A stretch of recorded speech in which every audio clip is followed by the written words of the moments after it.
सतना लिए चल रहे हैं। मुख्यमंत्री शिवराज सिंह चौहान का संबोधन सुनवाते हैं। देश के गृह और सहकारिता मंत्री और ऐसे गृह और सहकारिता मंत्री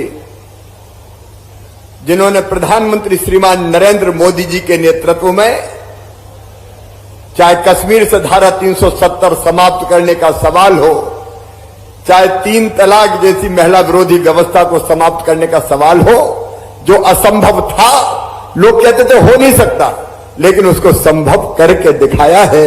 ऐसे हमारे अत्यंत लोकप्रिय और प्रिय गृह मंत्री जी का मैं सतना की इस पवित्र धरती पर आप सबकी ओर से हृदय से स्वागत करता हूं, अभिनंदन करता हूं।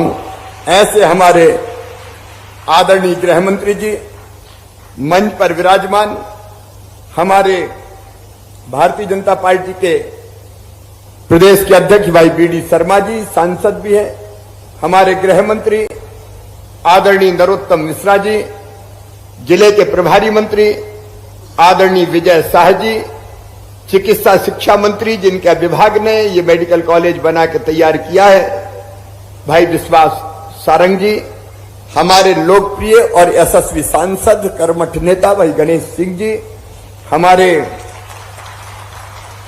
सतना के मेयर, मैं आज उनको बहुत हृदय से धन्यवाद देता हूं। परहित सरित धर्म नहीं भाई, आपने मेडिकल कॉलेज के बाहर अपनी जमीन जो है उस पर 1 करोड़ रुपए की लागत से एक भवन बना के देने का फैसला किया है, जहां मरीजों के परिजन रहेंगे। भाई योगेश ताम्रकार जी, भाई विक्रम सिंह जी, हमारे लोकप्रिय विधायक विक्की, हमारे रामखिलावन पटेल जी, हमारे लोकप्रिय मंत्री, हमारे विधायक भाई नारायण त्रिपाठी जी, सतीश शर्मा जी, भारतीय जनता पार्टी के जिलाध्यक्ष, यहां सतना के उपस्थित प्रबुद्ध नागरिक बहनों और भाइयों, आप सबको प्रणाम। मेरे बहनों और भाइयों, भारत की प्रगति और विकास का ये स्वर्णिम काल है, जो पहले लोग सोचते नहीं थे, जिसको लोग असंभव मानते थे, मोदी जी के नेतृत्व में वो संभव हो रहा है। मुझे याद है इसी सतना की धरती पर 1990-91 में रामलला हम आएंगे, मंदिर वही बनाएंगे का उद्घोष करते हुए हम हनुमाना गए थे यहीं से, और वहां से घुसे थे उत्तर प्रदेश की सीमा में, गिरफ्तार कर लिए गए थे। तब लोग कहते थे ये हो ही नहीं सकता, और कांग्रेस के लोग कहते थे रामलला हम आएंगे, मंदिर वही बनाएंगे, लेकिन तारीख नहीं बताएंगे। लेकिन आज अयोध्या में भगवान श्री राम का भव्य मंदिर बनके तैयार हो रहा है। आज आप ही बताइए, आज आप ही बताइए, मोदी जी और अमित शाह जी ना होते तो क्या अयोध्या में भगवान श्री राम का मंदिर बनता? क्या कश्मीर से धारा 370 हटती? क्या 3 तलाक का कलंक समाप्त होता? क्या देश से आतंकवाद का समूल खात्मा होता? यह सचमुच में सपना जैसा लगता है। मैं एक नागरिक के तौर पे आपको कह रहा हूं, सपना जैसा लगता है। आज देश की स्थिति तो देखिए क्या है, एक वैभवशाली, एक गौरवशाली, एक संपन्न, एक समृद्ध और एक शक्तिशाली भारत का निर्माण प्रधानमंत्री श्रीमान नरेंद्र मोदी जी के नेतृत्व में हो रहा है। अमित शाह जी दिनों रात जिस भारत को गढ़ने में लगे हुए हैं, हमको आश्चर्य होता है। भारत नहीं कह रहा, अब तो पाकिस्तान से आवाज आ रही है कि अल्लाह हमारे पास भी एक मोदी होता है। ये रोज अखबारों में, मीडिया में छप रहा है।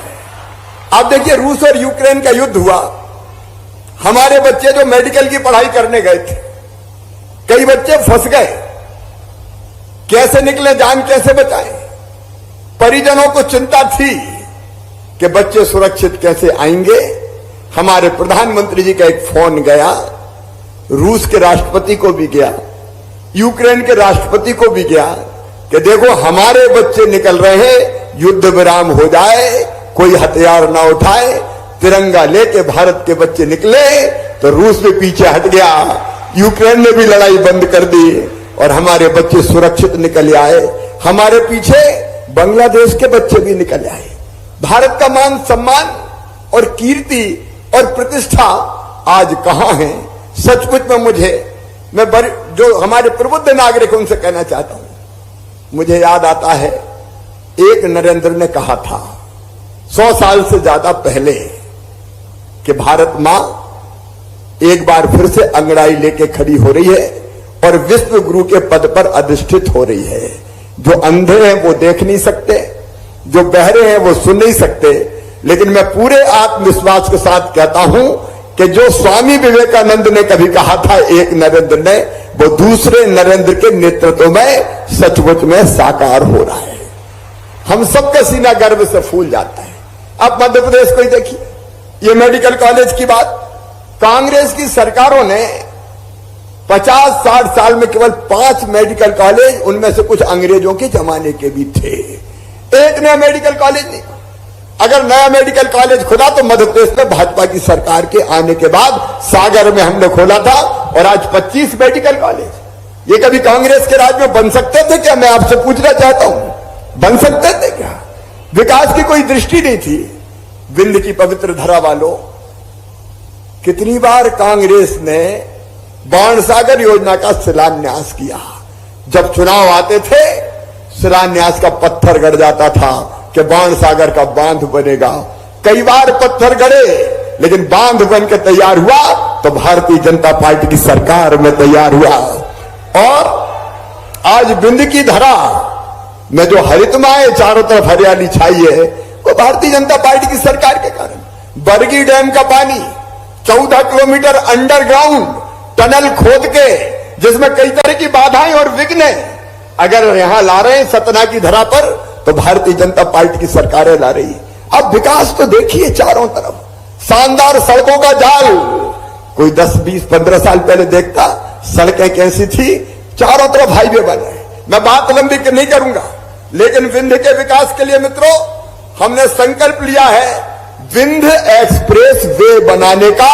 भोपाल से लेके सीधे रायसेन, विदिशा, सागर, दमोह, कटनी, मैहर, रीवा, सीधी और यहां से लेके सिंगरौली तक एक विंध्य एक्सप्रेस वे बनेगा। ये केवल सड़क नहीं होगी, दोनों तरफ इंडस्ट्रियल क्लस्टर डेवलप किए जाएंगे। और अभी इंदौर में जो ग्लोबल इन्वेस्टर समिट हुआ था, वहां 2.5 लाख करोड़ रुपए के निवेश के प्रस्ताव विंध्य के लिए आए हैं। उन सबको जमीन को उतार के हम लाखों बच्चों को भी रोजगार देने का भी काम करेंगे। कितनी तेजी से प्रदेश बदल रहा है मेरे मित्रों। और आज उसी कड़ी में एक मेडिकल कॉलेज यहां पे हमने ही इसका शिलान्यास किया था। और आज सौभाग्य कि स्वयं गृह मंत्री जी आज लोकार्पित करने यहां की धरती पर पधारे। सतना के बारे में गणेश सिंह जी कह रहे थे, यहां की स्मार्ट सिटी कोई सोचता था क्या? कि सतना में स्वच्छ और सुंदर बनाने के लिए पहले 260 करोड़ 53 लाख रुपए की लागत से ड्रेनेज का सिस्टम, जल प्रदाय, उद्यान विकास, ये सब किया गया। पीने के पानी के लिए 110 करोड़ रुपया और 940 करोड़ रुपया से सतना स्मार्ट सिटी बन रही है। जरा दिल पे हाथ रख के बताना, क्या कांग्रेस ये काम कर सकती थी? जोर से बताओ, कर सकती थी क्या? ये विकास दिख रहा है। मध्य प्रदेश बदल रहा है, विंध्य बदल रहा है, सतना बदल रहा है। और इस बदलाव के लिए मैं अपने प्रधानमंत्री नरेंद्र मोदी जी को प्रणाम करता हूं। एक नया भारत गढ़ा जा रहा है मित्रों, एक नया भारत गढ़ा जा रहा है। और हमारे गृह मंत्री अमित शाह जी, दिनों रात मुझे आश्चर्य होता है, दिनों रात परिश्रम की पराकाष्ठा और प्रयत्नों की परिसीमा करते हुए लगातार देश को आगे बढ़ाने में, प्रदेश को आगे बढ़ाने में सहयोग दे रहे हैं। इसलिए मैं प्रधानमंत्री जी का भी अभिनंदन करता हूं। मुझे कहते हुए गर्व है, नरेंद्र मोदी जी भारत को भगवान का वरदान है। अमित शाह जी, सतना की इस पवित्र धरा पर आपका अभिनंदन है, क्योंकि आप देश की प्रगति और विकास का नया इतिहास रच रहे हैं। इसलिए आइए मेरे प्रिय बहनों और भाइयों, दोनों हाथ ऊपर उठा के ताली बजा के स्वागत कीजिए अमित जी का, अभिनंदन कीजिए अमित जी का। और सतना को ये सौगात मिली है, वो आपको समर्पित है। बहुत बहुत धन्यवाद। अब गणेश जी ने कई मांगे और कर दी, कह रहे हॉस्पिटल भी हो जाएगा, चिंता मत करो।